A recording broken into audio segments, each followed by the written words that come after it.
बोलिए शिव शंकर भगवान की जय। प्रिय भक्तों, श्री शिव महापुराण के कोटि रुद्र संहिता की अगली कथा है वाराणसी तथा विश्वेश्वर का महात्म्य। तो आइए भक्तों, आरंभ करते हैं इस कथा के साथ 23वां अध्याय। सूत जी कहते हैं, हे मुनीश्वरों, मैं संक्षेप से ही वाराणसी तथा विश्वेश्वर के परम सुंदर महात्म्य का वर्णन करता हूं। सुनो। एक समय की बात है कि पार्वती देवी ने लोकहित की कामना से बड़ी प्रसन्नता के साथ भगवान शिव से अविमुक्त क्षेत्र और अविमुक्त लिंग का महात्म्य पूछा। तब परमेश्वर शिव ने कहा, यह वाराणसी पुरी सदा के लिए मेरा गुह्यतम क्षेत्र है और सभी जीवों की मुक्ति का सर्वथा हेतु है। इस क्षेत्र में सिद्धगण सदा मेरे व्रत का आश्रय ले नाना प्रकार के वेश धारण किए मेरे लोक को पाने की इच्छा रखकर जीवात्मा और जितेंद्रिय हो नित्य महायोग का अभ्यास करते हैं। उस उत्तम महायोग का नाम है पाशुपति योग। उसका श्रुतियों द्वारा प्रतिपादन हुआ है। वह भोग और मोक्ष रूप फल प्रदान करने वाला है। हे माहेश्वरी, वाराणसी पुरी में निवास करना मुझे सदा ही अच्छा लगता है, जिस कारण से मैं सब कुछ छोड़कर काशी में रहता हूं, उसे बताता हूं। सुनो। जो मेरा भक्त तथा मेरे तत्व का ज्ञानी है, वे दोनों ही अवश्य ही मोक्ष के भागी होते हैं। उनके लिए तीर्थ की अपेक्षा नहीं। विहित और अविहित दोनों प्रकार के कर्म उनके लिए समान हैं। उन्हें जीवन मुक्त ही समझना चाहिए। वे दोनों कहीं भी मरें, तुरंत ही मोक्ष प्राप्त कर लेते हैं।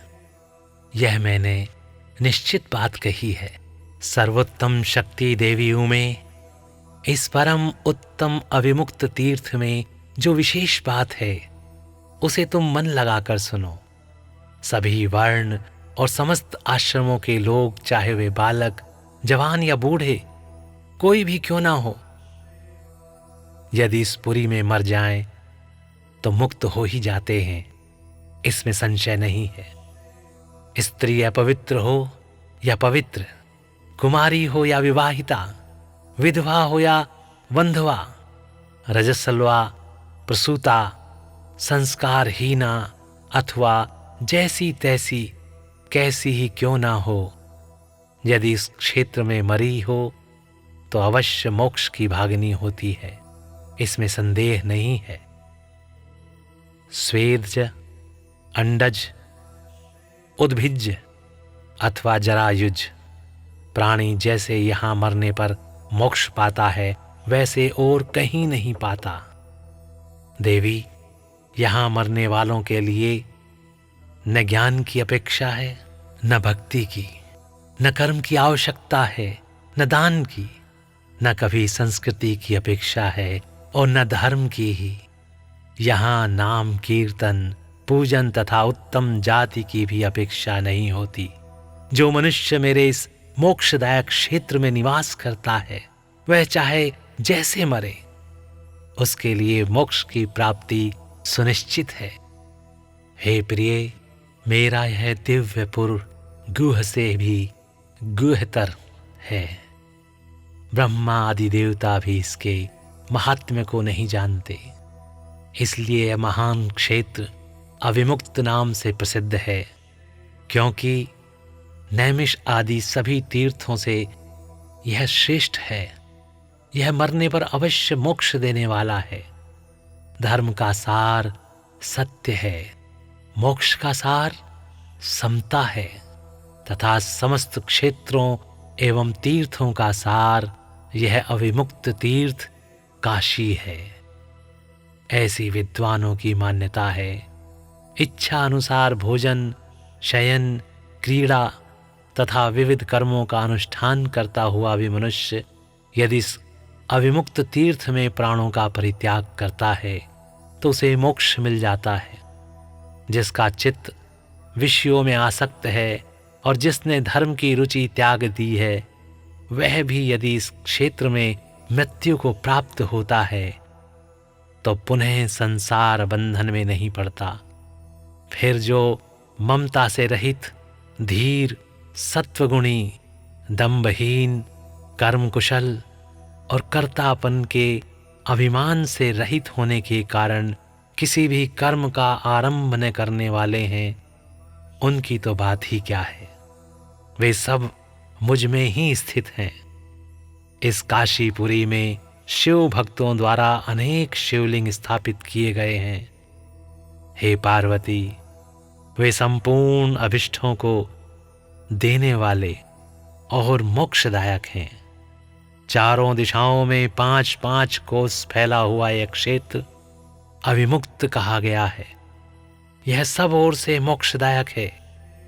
जीव को मृत्यु काल में यह क्षेत्र उपलब्ध हो जाए तो उसे अवश्य मोक्ष की प्राप्ति होती है।